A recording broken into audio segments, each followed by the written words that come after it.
I am filled with gratitude.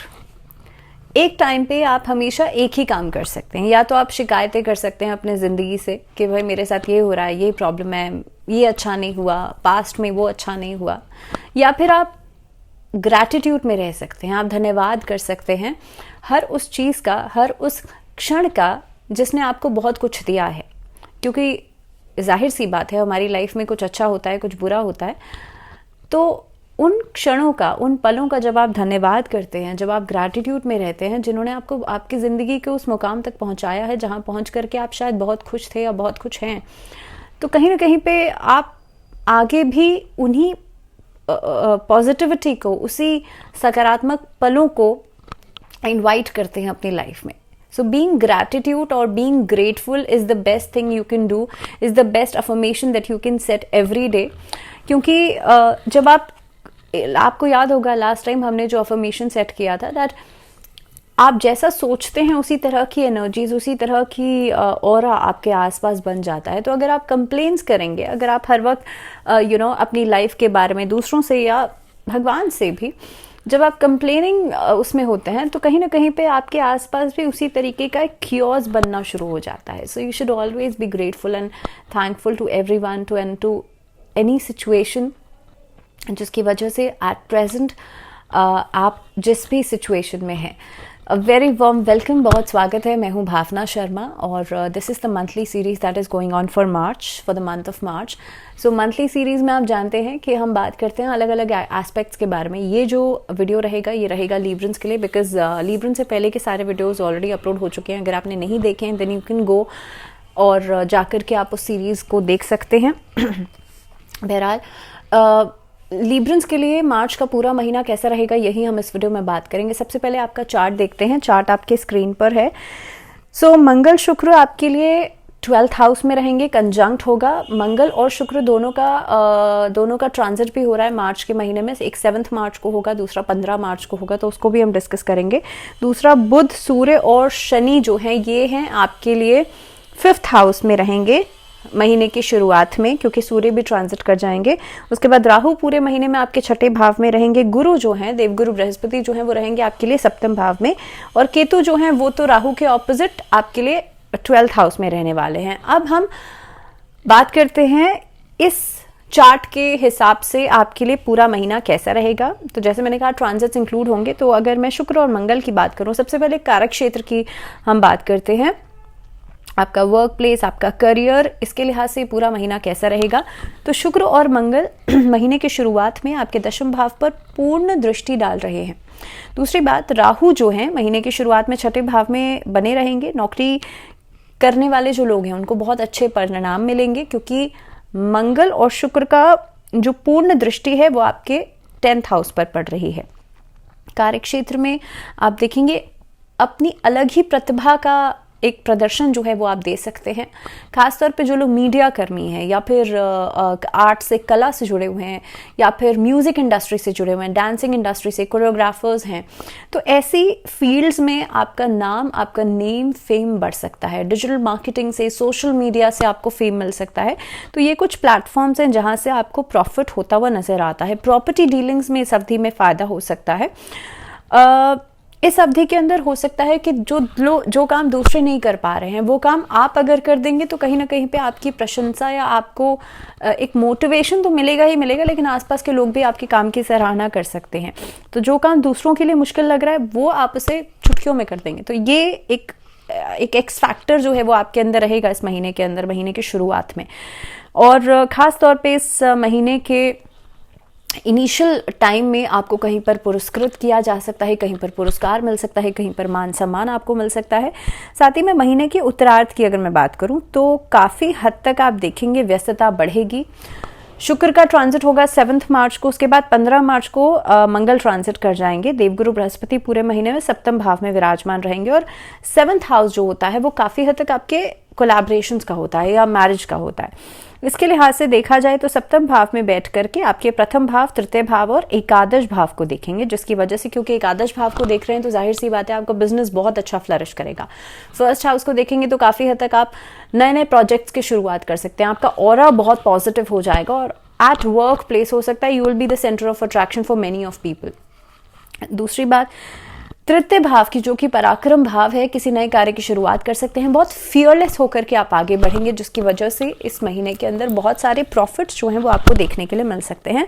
नए व्यवसाय की शुरुआत करने के लिए अच्छा समय है, साझेदारी के लिए, पार्टनरशिप में काम करने के लिए अच्छा समय रहेगा। सो इन ऑल ये जो समय रहेगा लिब्रंस के लिए, शुरुआत समय जो रहेगा वो बहुत अच्छा रहेगा, बिजनेस प्रॉस्पेक्ट्स के लिहाज से भी और जॉब के लिहाज से भी।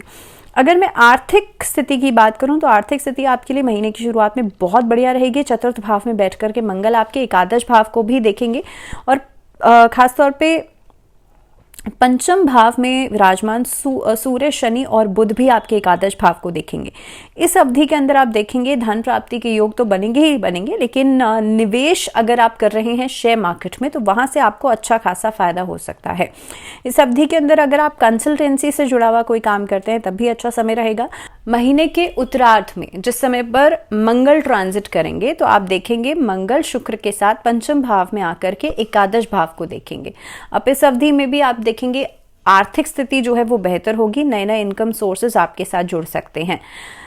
लगभग 14 और 15 मार्च को राहु ट्रांजिट करेंगे जो चले जाएंगे सूर्य के साथ। अब जब सूर्य के साथ चले जाएंगे तो एक तरीके का ग्रहण योग बनाएंगे और बुध आपके छठे भाव में बैठ करके द्वादश भाव के साथ संबंध बनाएंगे, जिसकी वजह से खर्चे बढ़ेंगे, चिंताएं बढ़ेंगी। इस अवधि में कोई भी बात अगर आप ऐसी कहते हैं जिसकी वजह से जो लूज स्टॉक की तरह काम करेगी, सो इस अवधि में आपकी बातों के अगेंस्ट में कुछ लोग खड़े हो सकते हैं। सो मिड ऑफ द मार्च के बाद आपको थोड़ा सा केयरफुल रहना है मनी मैटर्स को लेकर के।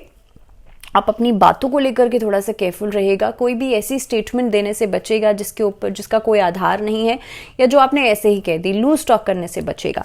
सो लगभग जब सूर्य ट्रांजिट करेंगे और खासतौर पे जब बुध का संबंध बनेगा द्वादश भाव से, ये सिचुएशन आपके लिए थोड़ी सी प्रॉब्लमेटिक हो सकती है।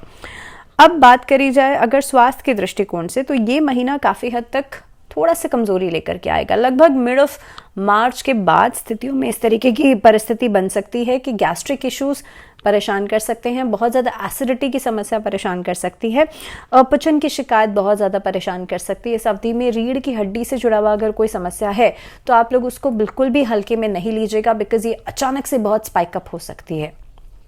सेकेंडली क्योंकि राहु छठे भाव में विराजमान रहेंगे पूरे महीने के अंदर, सूर्य भी उसके बाद मिड ऑफ द मार्च के बाद 6th में चले जाएंगे, आपका कॉन्फिडेंस लो पड़ सकता है। इस अवधि के अंदर आप देखेंगे आप जो भी काम करेंगे उसमें थोड़ी बहुत कंफ्यूजन हो सकती है। पॉलिटिकल क्षेत्र से अगर जुड़े हुए हैं तो वहां भी मान सम्मान को ठेस पहुंच सकती है। तो सेहत के लिहाज से तो आपको कॉशियस रहना ही है, साथ ही में इमोशनल डिस्टर्बेंस से भी बच के चलिएगा। वैवाहिक जीवन की बात कर लेते हैं, रिलेशनशिप्स की बात कर लेते हैं। तो देखिए सप्तम भाव में बृहस्पति विराजमान है और सप्तम भाव में बैठ करके क्योंकि आपके लग्न को भी देख रहे हैं, एकादश को भी देख रहे हैं और तृतीय को भी देख रहे हैं, तो सबसे बड़ी बात तो ये है कि एकादश को देख रहे हैं तो आपकी मैरिज लाइफ जो है वो एक तरीके से मैरिटल ब्लिस लेकर के आएगी। आपस में कंपैटिबिलिटी बहुत अच्छी बनेगी, आपस में तालमेल बहुत अच्छा बनेगा। जो लोग अविवाहित हैं उनको विवाह का प्रस्ताव मिल सकता है, या फिर आप देखेंगे कि शादी होने का जो योग है वो बनता हुआ नजर आता है, तो शादी की डेट्स फिक्स हो सकती हैं। और जो लोग ऑलरेडी मैरिड हैं उन लोगों के लिए भी इस अवधि के अंदर आप देखेंगे अपने रिलेशनशिप्स को आप रोमांटिसाइज करेंगे, कहीं घूमने फिरने जा सकते हैं, ट्रैवल कर सकते हैं, बल्कि इस अवधि के अंदर एक स्पिरिचुअल कनेक्ट भी आपके पार्टनर्स के साथ बनता हुआ नजर आता है। सो इन ऑल समय आपके लिए, महीना आपके लिए अच्छा रहेगा।